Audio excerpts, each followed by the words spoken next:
ሰላም ሰላም የተወደዳችሁ ውድ የዩቲዩብ ቻናል ቤተሰቦቼ እንደምን ከረማችሁ? በስመ አብ በጣም ብዙ ጊዜ ከተጠፋፋን አይደል? ኦልሞስት ወደ 2 ወር ሊጠጋኝ ነው። እንግዲህ በጣም ትልቅ ይቅርታ። ያው ባጫጭር ቲፖች ፌስቡክ ላይ እና ደግሞ እንዲሁም ቲክታክ ላይ ምክር ነው እየሰራሁ ምናምን አይደለም እየፖስትኩ ያለሁት፣ ግን ዩቲዩብ ላይ ግን ሼር እያደረኩላችሁ ነበረ በፊት የሰራኋቸው ቪዲዮዎች ማለት ነው። እና እንዴት ናችሁልኝ? በጣም ናፈቃችሁኝ። እየገባው ያለውኝ ያው በጣም ዩቲዩብ ይደክሟል፣ ግን ምንም አማራጭ የለኝም። በጣም በስራ ቢዚ ሆንኩኝ። በቃ ብቻ ቪዲዮ የምሰራበት ሰዓት አልነበረም። ዛሬ ግን ግዴታ እንዲሁ ራሱ ለሰላምታ እንዲሁም ደግሞ እንደው እመጣለሁ የማለት ያክል እንደው ደግሞ ጭራሽ ጥፍት እንዳልልና እንዳትረሱኝ ነው የመጣሁትና እንግዲህ ፀጉሬ ያው እንግዲህ እንደ በፊት እያስኩት አይደለም። ትንሽ ሰሞኑንማ ብስጭት ብሎ ነበረ። ያው ቲክታክ ላይ እየፖስትኩ ነበርና አንዳንድ ልጆች ወደ ዩቲዩብ ትመጣላችሁ ተወሳይቶ ነበረ። ከስራ ጋር አልተመቸኝም ፀጉሬን ለመንከባከብ። ያው አብዛኞቻችሁ ፀጉር ተፈጥሮ ነው በእንክብካቤ አይደለም የምትሉ ቤተሰቦቼ፣ ፀጉር ካልተያዘ በደንብ ነው የሚበላሸው። በጣም ነው የሚበላሸው እውነት ለመናገር ማለት ነው። ፀጉሬ እንደመጀመሪያ አይደለም። በተለይ ሰሞኑን በጣም ተበሳጭቷል፣ ብስጭት ብለዋል። እና ባለፈው ብዙ ጊዜ እኔ ይሄንን አርጋን ሻምፖ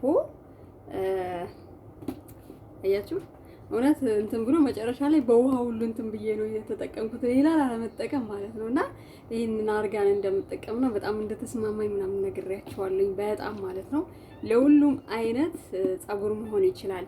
ለአንቺ የተስማማ ለእኔ አይስማማ ለእኛ አይስማማም የምትሉ ካላችሁ ማለት ነው። እኔ ሀገር ቤት ሁላችንም ነበር የምንጠቀመው። ቆሻሻ ብቻ ነው የሚያነሳው። ምንም ፀጉራችሁ እንዳይመጅ ወይንም የማከርደድ ወይ ደግሞ የማለስለስ ምናምን ነገር የለውም። ብዙ ሻምፖዎች ተጠቅሜያለሁ በነገራችን ላይ። ወይ ዳይሜጅ ነው የሚያደርገው ወይ ደግሞ ክርድድ ያደርገዋል፣ ክርችፍ ያደርገዋል። እና ከዛ አልቆብኝ ምንም ማድረግ አልችልም። ሼን ላይ ያየሁኝ የለም። ከዛ ግራ ገብቶኝ ዞሬ አንድ ሱፐር ማርኬት አገኘው ማለት ነው፣ እዚህ ማለት ነው። ይታችኋል ግን ታችኋል አርጋን የሚለው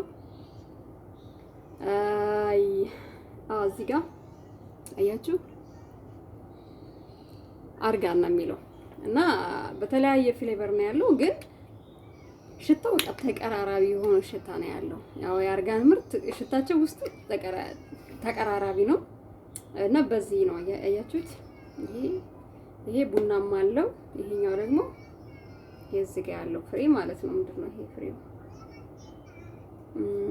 ይሄኛው ደግሞ እንደ ይሄኛው ማለት ነው። እና በጣም ቆንጆ ነው ልላችሁ የፈለኩት። ሌላው ፀጉሬ በጣም ከርዳዳ ነው። ፀጉሬ ይረግፋል፣ ጫፍጫፉ ይደርቅብኛል ለምትሉ እህቶቼ ትንሽ እንደው ከመጣው አይቀር ምክር ልስጣችሁ ብዬ ነው። ፀጉራችሁ እየደረቀ ካስቸገራችሁ ፀጉራችሁን ሞይስቸራይዝ ማድረግ ነው። በውሃም ሊሆን ይችላል። እንደገና ደግሞ በጥቁር አዝሙድና በሮዝመሪ ውሃ እየሰራችሁ የሮዝመሪና የጥቁር አዝሙድን መጠን የዛን ያክል ልነግራችሁ አልችልም። በተለይ ጠንካራና የሚደርቅ ፀጉር ያላችሁ 2 ማንኪያ 3 ማንኪያ ማድረግ ትችላላችሁ። ሮዝመሪ ደግሞ 1-2 ማንኪያ ብታረጉት በቂ ነው። እንደኔ አይነት መካከለኛ ፀጉር ወይ ደግሞ ሎ ፕሮስቲ፣ አሁን እኔ በቃ ወደ ሎ ፕሮስቲ እየተጠጋብኝ ነው። ለምን እየተበሳጨ እያየሁት ነው። ይሄ የመያያዝ በቃ አላረ ለመጭወርወር እንደዚህ በቃ አለ እንደዚህ አይነት ነገርና ለዛ ደግሞ ቅርንፉድና ዝንጅብል ሮዝመሪን መጨመር ትችላላችሁ። ግን ጥቁር አዝሙድ ለእንደኛ አይነት ፀጉር አይሆንም። በጣም ነው የበለጠ ሙዝት ያደርገውና ይገለዋል። ስለዚህ እንደዛ መጠቀም። ብዙ ጊዜ ባዝሊን አሳይቻችኋለሁ። እኔው እዚህ ማግኘት ስላልቻልኩኝ ምንም ማድረግ አልችልም። ግን ኢትዮጵያ ያላችሁ ሱቅ ላይ ተቆንጥሮ የሚሸጠውን ባዝሊን ጠንካራ ፀጉር ያላችሁ እንዳልኳችሁ በሮዝመሪና በጥቁር አዝሙድ መስራትና መቀባት ትችላላችሁ። ፀጉሩ ዛላውን ብቻ ማለት ነው። እንደኔ አይነት ፀጉር መካከለኛና ሎ ፕሮስቲ ያላችሁ ደግሞ ዝንጅብል፣ ሮዝመሪ፣ ቅርንፉድ አድርጋችሁ መስራት ትችላላችሁ። ከበፊትም ፖስት ችላችኋለሁ ይመስለኛል። ይሄ ወንደር ግሮ ይሄ ጠንካራ ፀጉር ላላችሁ ተጠቀሙት። እኔ ግን አንዳንዴ ሲደርቅብኝ ጫፍ ጫፉን ይኸው እስካሁንም አልተጠቀምኩትም። ቫዝሊን ያልቆ ይሄኛው ግን እንዳለ ነው። እኔ ገዛሁት ጥሩ ነው ተብዬ ግን ለኔ ያልሆነኝ ጀመር ማለት ነው። እና ቫዝሊኑን ተመልከቱ ጨረስኩኝ። አሁን ይሄ ነጩ ነው ያለው ያ ሮዝመሪው የቅርንፉዱና የዝንጅብሉ አልቆ አሁን ልሰራው ነው ማለት ነው መልሼ እና ይሄ ነው ያለው። ይሄ ተቆንጥሮ ነው እኔ ከሱቅ ላይ ነው የገዛሁት። እንደዚህ አይነቱ ቫዝሊን አይደለም ባይዘዌ ይሄ ቫዝሊን ወይም ደግሞ ሌሎች ቫዝሊኖች እነሱ አይደሉም። ይሄ ጭራሽም እንትን አለውም ሽታ አለውም። ይሄ እንዴት ነው መሰላችሁ? ናቹራል አይደለም። ይሄ አይሆንም። ለሙከራ ነበር የገዛሁት። እንኳን ለፀጉር ለሰውነት አይሆንም በነገራችን ላይ ማለት ነው። አልተመቸኝም። እኔ ኦሪጂናሉ አልሆነ እንደሆነ አላውቅም።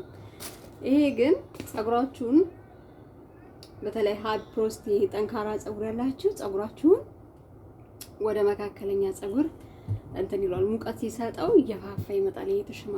የሚሸማቀቅ ልክ እንደ ሽቦ የሚሸበሸብ ፀጉር አላል። እሱን መዘረጋጋትና ማፋፋት ማስተካከል ይችላል ማለት ነው። ስለዚህ ይሄንን ጠንካራ ፀጉር ያላችሁ ብትገዙት ቆንጆ ነው። በጣም ሞክሩት። እኔ ቲክቶክ ላይም እንደዚህ ቪዲዮ ሰርቼ እንደተመቻቸው ነግረውኛል ማለት ነው። እና ብቻ ያው ለማንኛውም ፀጉራችሁን ተንከባከቡ። እኔ እንደው